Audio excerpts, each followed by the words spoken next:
নৱম শ্ৰেণীৰ ছাত্ৰ ছাত্ৰীসকল তোমালোকৰ পৰীক্ষাৰ বাবে সহায় হোৱাকৈ আমাৰ এই ভিডিঅ'সমূহৰ জৰিয়তে কিছুমান কমন কুৱেশ্যনছ লৈ আহিছোঁ গতিকে তোমালোকে আমাৰ ভিডিঅ'সমূহ প্ৰথম পৰা শেষলৈকে চাবা আৰু তোমালোকৰ বন্ধুবৰ্গৰ মাজত ভিডিঅ'সমূহ শ্বেয়াৰ কৰি ল'বা এতিয়া চোৱা প্ৰথম 1 নম্বৰ কুৱেশ্যনছটোত কি কৈছে চোৱা 0.47 7টো বাৰ আহি আছে সেইকাৰণে ইয়াত ওপৰত বাৰ চিনডাল দিয়া হৈছে এতিয়া ইয়াক p/q আৰ্হিত কেনেকৈ প্ৰকাশ কৰা হয় চোৱা তোমালোকে এই কুৱেশ্যনছটো পৰীক্ষাত অহা সম্ভাৱনা খুবেই বেছি গতিকে চোৱা তোমালোকে মই ধৰি ল'লোঁ লেট x সমান 0.4777 এইটো অসীমলৈ গৈ আছে ডট ডট ডট ইয়াত আমি কি বুলি ক'ম এইটো 1 নম্বৰ সমীকৰণ বুলি ক'ম এতিয়া 4টো যদি দশমিকৰ এঘৰ আগলৈ আনিবলৈ হয় তেতিয়াহ'লে আমি 10 পূৰণ কৰিব লাগিব দুইফালে 10 পূৰণ কৰি দিলে কি হ'বগে এফালে 10 যদি x ক পূৰণ কৰোঁ 10x হ'ব এতিয়া 10 যদি এখিনি পূৰণ কৰোঁ কিমান হ'বগে 4.7777 ডট ডট ডট এইটো আমি 2 নম্বৰ সমীকৰণ বুলি ক'ব পাৰোঁ এতিয়া আমি কি কৰিম এই সমীকৰণ দুটা বিয়োগ কৰি দিম মানে কি সমীকৰণ 2 পৰা আমি সমীকৰণ 1 টো বিয়োগ কৰি দিলো বিয়োগ কৰি দিয়াৰ পিছত কি হ'ল চোৱা তোমালোকে 10 পৰা 1 গলে 10টা x পৰা এটা x গলে কিমান হয় 9টা x থাকিলে ইজুকেল এতিয়া 4 পৰা 0 গলে থাকিব 4 7 পৰা 4 গলে থাকিব 3 বাকি কি থাকিব 0 থাকিব গতিকে আমি কি লিখিব পাৰো x সমান 4.3/9 এতিয়া চোৱা তোমালোকে এতিয়া যেহেতু দশমিকটো এঘৰ আগত আছে গতিকে আমি এটো কি লিখিব পাৰো এতিয়া আমি তলে উপৰে আমি কি কৰিলো 10 পূৰণ কৰি দিলো 10 পূৰণ কৰি দিয়াৰ লগে লগে কি হ'ল চোৱা তোমালোকে 43 হ'ব 9 গুণ 90 হ'ব এটোৱে আমাৰ কি হ'ব p/q আৰ্হিত প্ৰকাশ কৰা এতিয়া আমি 2 নম্বৰ প্ৰশ্নটোত আহিছো 2 নম্বৰ প্ৰশ্নটোত কৈছে যদি x সমান 2 plus root 3 তেন্তে দেখুৱা যে x plus 1/x whole cube is equal 64 তেনেহলে আমি লিখিলম দিয়া আছে given x is equal 2 plus root 3 তেতিয়াহলে আমি এটো লেফট হ্যান্ড সাইডত লিখিলম লেফট হ্যান্ড সাইডত কি আছে x plus 1/x whole cube এতিয়া চোৱা তোমালোকে কি আছে এই x ৰ ভ্যালুটো কি আছে 2 plus root 3 আছে গতিকে x ৰ ঠাইত আমি কি লিখিম 2 plus root over 3 লিখিম প্লাস এতিয়া 1 এতিয়া x ৰ ঠাইত আমি কি লিখিম 2 plus root over 3 লিখিম এতিয়া আমি ইয়াক কি কৰি দিম হোল কিউব কৰি দিম এতিয়া চোৱা তোমালোকে এতিয়া ইয়াৰ তলত চোৱা যেহেতু এটা সংখ্যা আৰু এটা ভগ্নাংশ থাকিলে আমি কেনেকৈ যোগ বিয়োগ কৰিব লাগে সেইখিনি তোমালোকে আগতে শিকি আহিছে ইয়াৰ তলত একো না থাকিলে 1 এটা থাকে বুলি আমি ধৰি ল'ব লাগিব এতিয়া আমি কি কৰিলো 1 এ এইখিন লগত পূৰণ কৰিলে কিমান হ'ব কি 2 plus root over 3 এতিয়া চোৱা এইখিনি যদি ক্ৰস মাল্টিপ্লিকেশন কৰা হয় তেতিয়াহলে কি হ'ব চোৱা এইখিনি ডাবল আছে ন গতিকে আমি কি কৰিব পাৰো 2 plus root 3 whole square কৰিব পাৰো প্লাস 1 গুণ কি হ'বগে 1 হ'ব এতিয়া চোৱা তোমালোকে এটো যদি আমি আকৌ ব্ৰেকেটত বান্ধি দিও তেতিয়াহলে আমি ইয়াত কিউবটো দিব লাগিব এতিয়া চোৱা তোমালোকে এটো সমান চিনে দিব পাৰা তোমালোকে সমান দি যাবা ইমপ্লাইজ নিদিলে হ'ব এতিয়া চোৱা তোমালোকে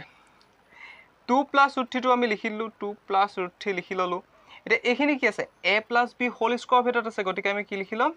a square plus twice a b plus b square plus কি হ'বগে 1 হ'ব এতিয়া এটো আমি আকৌ ব্ৰেকেটত বান্ধি কিউবত দি দিলো এতিয়া এইখিনি মই এটো পাৰে কৰি দিছো চোৱা তোমালোকে এতিয়া আমি ইয়াৰ মতে কি পাইছো চোৱা তোমালোকে 2 দুগুণ 4 প্লাস 2 দুগুণ 4 এফালে ৰুট ওভাৰ 3 প্লাস 3 3 গুণ কিমান হ'বগে 3 3 গুণ বা আমি 3 3 গুণ নহয় ৰুট ওভাৰ স্কয়াৰ কেনসেল কৰি গলে কি থাকিব 3 থাকিব প্লাস 1 থাকিব এফালে কি আছে 2 প্লাস ৰুট ওভাৰ 3 থাকিব এটো যদি ব্ৰেকেটত কিউব দি দিয়া হয় তেতিয়াহলে আমি চোৱা কি হ'ব 4 আৰু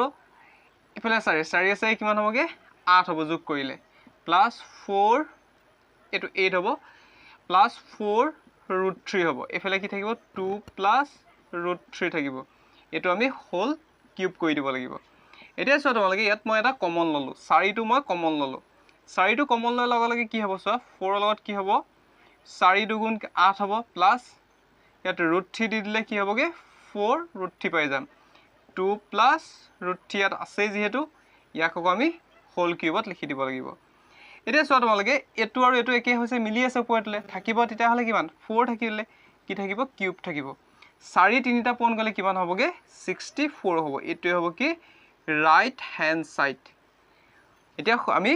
সোঁপক্ষটো আমি পাই গলো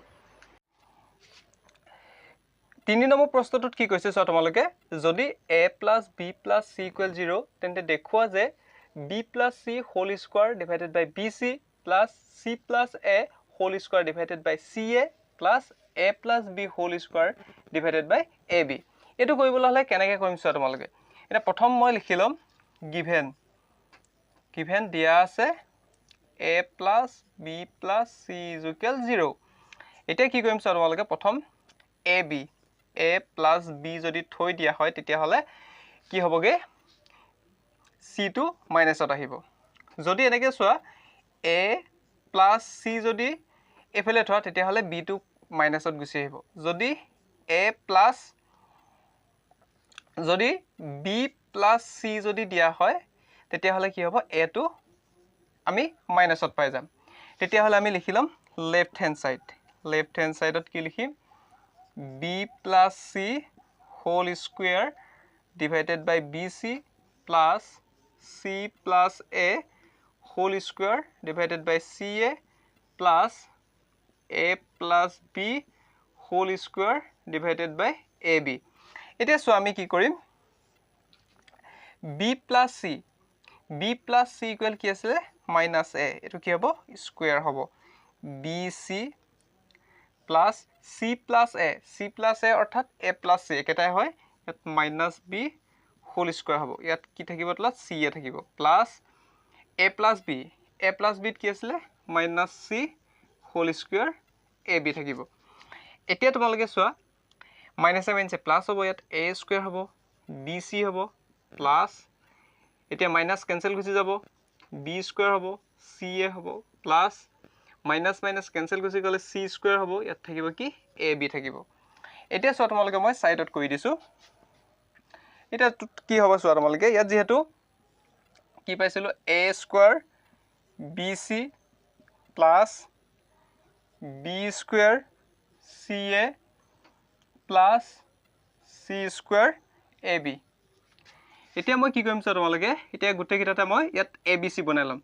abc বনালে কি হ'ব ইয়াত a পূৰণ কৰিব লাগিব a square হ'ব প্লাস ইয়াতো মই কি বনালাম a ইয়াত ca আছে গতিকে abc কলে b পূৰণ কৰিব লাগিব ইয়া ওপৰটো আমি তলটো আমি কি কৰিলো b পূৰণ কৰি দিলো এতিয়া ইয়াত কি আছে ab ইয়াত কি পূৰণ কৰিব লাগিব c পূৰণ কৰিব লাগিব তেতিয়া ওপৰটো আমি c পূৰণ কৰি দিলো c square এটা আমি কইলে দুইটাতে কইলে তলত কইলে ওপৰটো আমি একেটা সংখ্যা কৰিব লাগিব বা একেটাই কৰিব লাগিব এতিয়া সব তোমালোকে কি হ'ব a লগত a স্কয়াৰ কৰিলে কিমান হ'ব a কিউব হ'ব a b c এ থাকিলে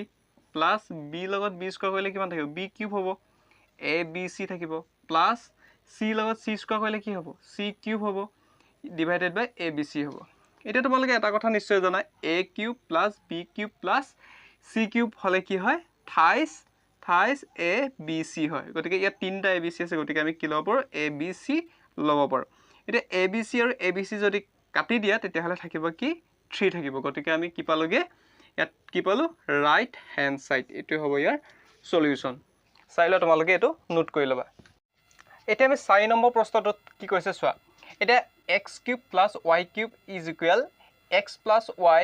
whole x square minus xy plus y square এটো আমি কি কৰিবলৈ কৈছে সত্যাপন কৰিবলৈ কৈছে তেতিয়া হলে আমি প্ৰথম এখিনি লম এখিনি পৰা এখিনি পন কৰিম এখিনিক আমি কি বুলি কম রাইট হ্যান্ড সাইড খিনি লৈ লম আমি রাইট হ্যান্ড সাইড ললে কি আছে x plus y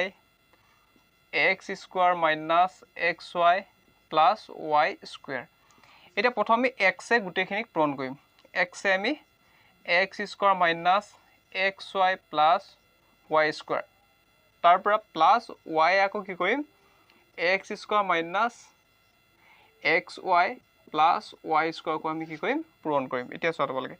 x লগত x square পূৰণ কৰিলে x কিউব পাম minus x লগত xy পূৰণ কৰিলে কি পাম x square y পাম এটা কি হ'ব প্লাস হ'ব xy square হ'ব প্লাস x square y হ'ব প্লাস এ মাইনাস হ'ব এক্স ৱাই স্কুৱাৰ হ'ব প্লাছ হ'লে ৱাই কিউব হ'ব এতিয়া চোৱা তোমালোকে এইটো যেহেতু মাইনাছত এক্স স্কুৱাৰ ৱাই আছে এইটো যেহেতু প্লাছত এক্স স্কুৱাৰ আছে গতিকে এইকেইটা আমি কেঞ্চেল পঠাব পাৰোঁ এইটো এক্স ৱাই স্কুৱাৰ প্লাছত আছে এক্স ৱাই স্কুৱাৰ মাইনাছত আছে আমি এইকেইটা কেঞ্চেল পঠাব পাৰোঁ তেতিয়াহ'লে থাকিলে কিমান x cube plus Y cube থাকিলে গতিকে আমি লেফ্ট হেণ্ড ছাইডটো আমি ইয়াত পাই গ'লোঁ একেবাৰে সহজ নহয়নে কুৱেশ্যনছটো এতিয়া চোৱা 5 নম্বৰ কুৱেশ্যনটোত কি কৈছে 8a cube plus b cube plus 12a square b plus 6ab square এইটো কৰিবলৈ হ'লে তোমালোকে এটা সূত্ৰ মনত ৰাখিব লাগিব সেই সূত্ৰটো হৈছে কি a cube plus 28a square b plus 28ab square plus b cube এই সূত্ৰটো তোমালোকে ইয়াত মনত ৰাখিব লাগিব এই সূত্ৰটো মতে এইটো আমি সমাধান কৰিম চোৱা তোমালোকে এতিয়া চোৱা এতিয়া এইটো a কিউব 2a কিউব কৰিব পাৰোঁ 2 দুগুণ 4 2 4 গুণ 8 পালোঁ প্লাছ b কিউব হ'লে b আমি কিউব কৰি দিলোঁ plus 28a square 28a square মানে কি টুৱাইচ এটো আমি স্কুৱাৰ কৰি দিব লাগিব a স্কুৱাৰ b 2 3 গুণ 6 মানে কি চোৱা 2 দুগুণ 4 4 3 গুণ 12 আমি a স্কুৱাৰ b এখিনিৰ পৰা পাই গ'লোঁ প্লাছ আমি কি কৰিম 28 a মানটো কি আছে twice a plus b square 2 3 গুণ 6 a b স্কুৱাৰ এতিয়া এইখিনি আমি কি অভেদত পালে ইয়াৰ সমান কি হয় ইয়াৰ সমান হয় কি 2a plus b whole cube মানে আমি এটা কথা গম পাওঁ যে কি a plus b whole cube is equal হয় কি a cube plus 28a square b plus 28a b square plus b cube হয় এই সূত্ৰটো মতে আমি পাই গৈছোঁ নহয় জানো এতিয়া ইয়াৰ পৰা আমি কি পাম সো ইয়াত যেহেতু কিউব আছে গতিকে 2a plus b twice a plus b twice a plus b আমি তিনিবাৰ লিখি দিলে ইয়াৰ সমাধান বা ইয়াৰ উৎপাদক বিশ্লেষণ কৰা হৈ গ'ল